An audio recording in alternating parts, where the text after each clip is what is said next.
A good friend of mine asked me if I could do anything with a radiogram he brought. These are some of the pictures. He told me it didn't work, and it didn't.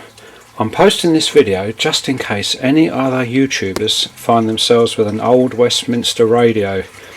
I took the chassis out, but before I did, I took a few photos of the back and of the gram itself. The radio presented as dead with a burning smell. Extensive research on the web for technical data and information and parts regarding Westminster chassis involved bore little results. A range of Westminster radios were made especially for carriers, but with no information. They were made during the 1950s and before by unknown companies with no information on them. There was no helpful model number on the gram, only a valve lineup. Although I found on the web a very similar radio, model number ST655, which had an identical chassis with a magic eye, as they were known, which helped you with tuning. Also, a similar model was the SCT252 from the Radio Museum. At the time of looking, there were no circuit or service manuals available for the radio itself. When attempting to reverse engineer a radio chassis that's very old and got no information, it's very handy to have from the Radio Museum these valve diagrams and data, because at least you know what's going on underneath the valve, even if you don't know what's happening in the rest of the chassis. Also, I downloaded some circuit diagrams off the net of old radios which were a bit similar to what I've got. A typical power supply from an old radio downloaded compared to my own sketch diagram of what I found in this chassis. The audio output transformer was short circuit, which damaged the EZ40 mains rectifier valve, and the mains transformer was the second victim, getting very hot very quickly with wax oozing out of it. The start of my work included cleaning throughout. The radio was reeking of nicotine and filthy with dust. These pictures are of an untouched model I found during my search on the web. I replaced the mains transformer with a modern equivalent which worked well apart from making it fit. The original dud audio transformer had a tapped primary. The only available replacement was from radio spares that, as far as I could see, was too far away in design to be of use as a direct replacement. The new part, although having several taps, was unable to provide the correct impedance matching and resulted in some unwanted positive feedback. So I had to add a little negative feedback via a capacitor to the grid, I think the grid 2 of the audio preamplifier, and that reduced the squealing and horrible positive feedback. I had to change the original main smoothing as it was open circuit.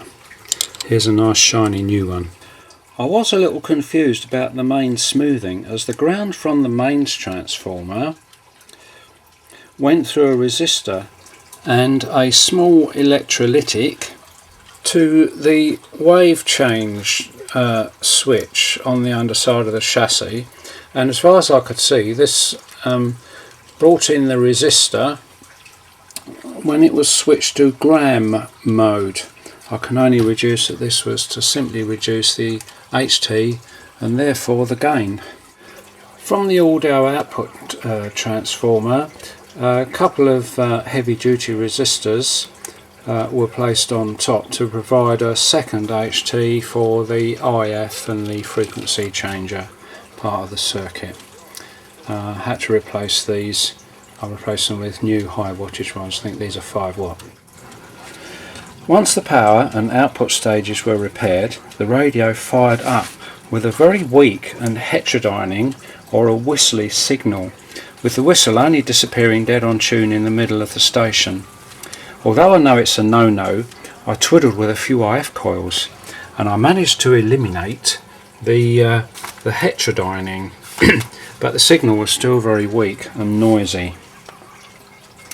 Some very helpful YouTube videos and a few emails to and from Ray at Radio Workshop UK helped me to oil and de-rust all my knowledge on the old technology, repairs and alignment.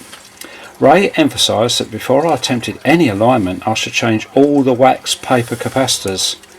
Although this was painstaking, the performance and gain of the radio increased dramatically when this was done. Here are some of the new capacitors in there, quite a few as you can see. It is a painstaking job, but as Ray says, very worthwhile once done.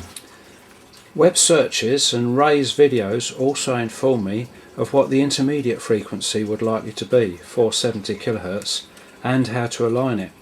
Also the sequence of RF alignment. Coils at the low frequency end, pads at the high frequency end. I tweaked the IF stages to 470 kHz with the IF coils there. One there, and one, strangely enough, on the chassis. A bit of a strange one, that one. And we can see how we can tweak that. That's it, yeah, just up to maximum. On the frequency generator I've got the amplitude almost at minimum and the attenuator on for the weakest possible signal so that the AGC doesn't interfere with the results. You can see where I was taking the signal off of the anode of the detector valve. After this, almost every tweak increased the gain through all the stages and with no heterodyning, no whistling. Most satisfying. During realignment I discovered the IF amplifier valve, the EF41, was microphonic and intermittent, so that was replaced. Finally the drive cord was replaced, the drive transport repaired because the pulley there was almost falling off, and the dial plate repainted. Both the blackened dial bulbs were also replaced. Here's the radio performing.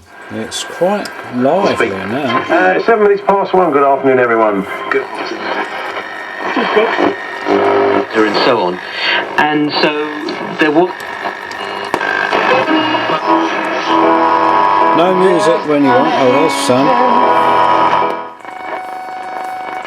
Shortwave. Direi che era come audizione.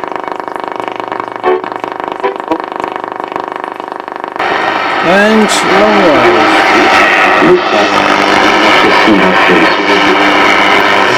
She hadn't herself sufficiently considered her background and the fact that her brother had been Attorney General. On ne garde pas la Marseillaise, elle ne se...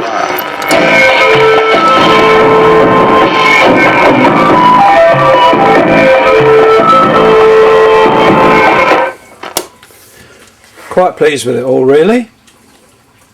I hope this was helpful to you YouTubers that might also find an aging Westminster radiogram or radio chassis.